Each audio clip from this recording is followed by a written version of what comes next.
Once upon a time, human beings danced for reasons that made sense. They danced to celebrate a bountiful harvest. They danced to summon the rain. They danced because they were hopelessly in love. Dancing was a pure, unadulterated expression of the human spirit. It was a physical manifestation of joy, a primal release of energy that connected us to our ancestors. But then we built the internet, and the internet decided that dancing was no longer an expression of joy. It was a currency, a metric to be mined. Welcome to the era of the viral dance. Nobody asked for where dignity goes to die in 15-second increments, and self-respect is sacrificed at the altar of the algorithm. Let us open the box on a phenomenon that has forced millions of otherwise rational tax-paying adults to flail their limbs in public spaces for the approval of strangers. Our story begins with a teenager named Chad. Chad is bored in his bedroom on a rainy Tuesday night. He is scrolling through a digital void. Suddenly he hears a heavily remixed, slightly sped-up version of an 80-year-old jazz song. For reasons he cannot articulate, his body compels him to move. He begins to aggressively point at his ceiling while doing a half-hearted, awkward squat. It is not a graceful movement. It looks like a malfunctioning lawn sprinkler. He uploads this strange physical spasm to the internet.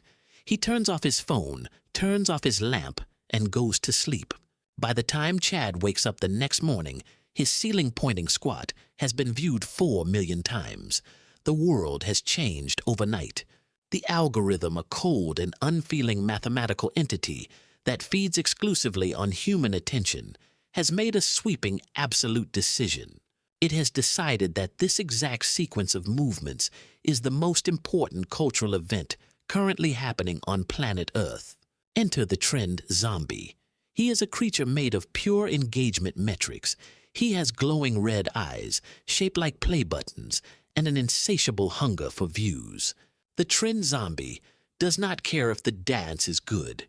He does not care if the music makes sense. He only cares that the dance is trending, and he is coming for everyone. The contagion spreads rapidly. It escapes the containment of Chad's bedroom and infects the general population with terrifying speed.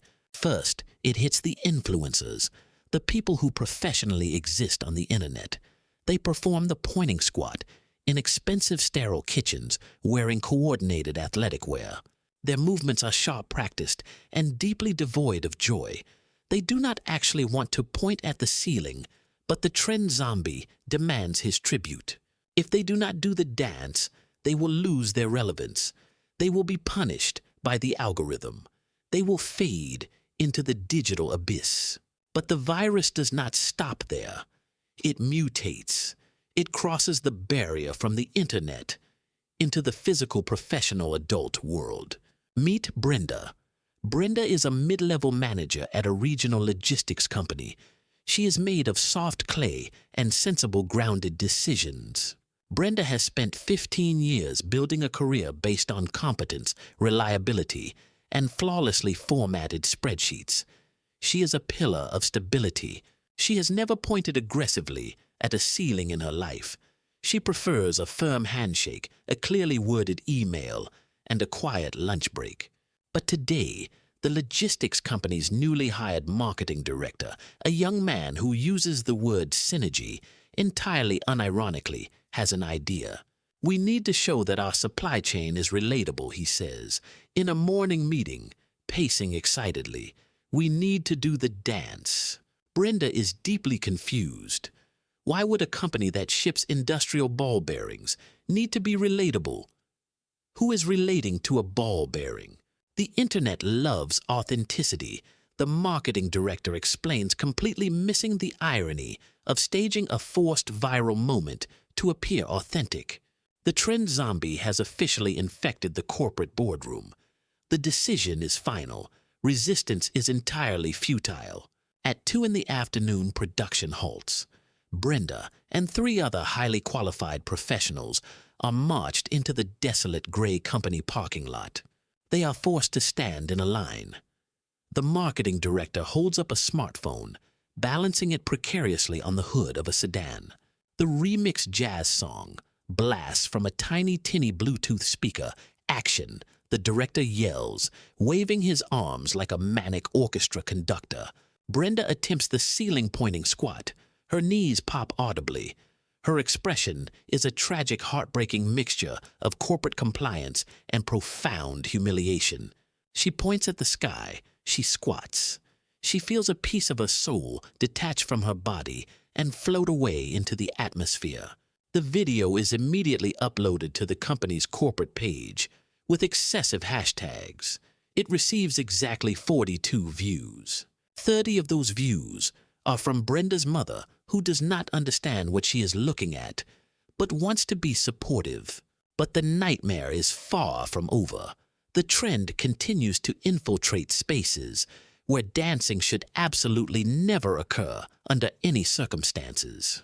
We see a team of dental hygienists doing the pointing squat while a patient sits helpless in the chair mouth, propped open full of cotton swabs.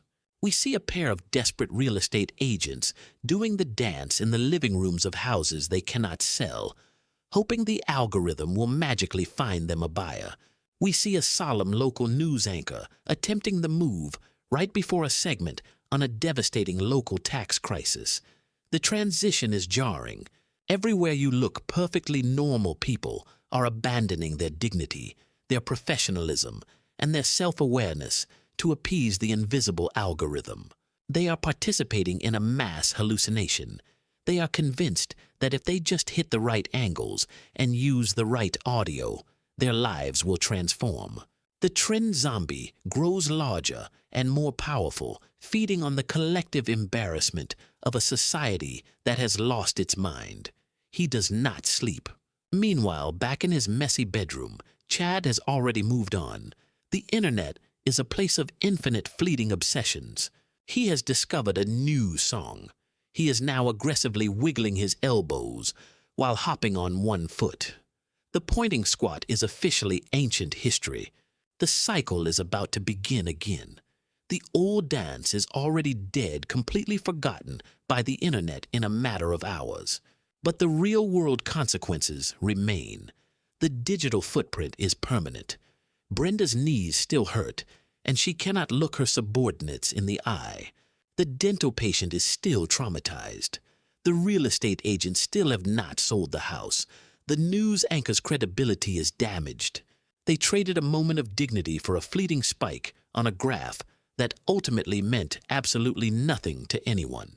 They danced for a machine that did not care, to a song they did not genuinely like, for an audience that forgot them 3 seconds later.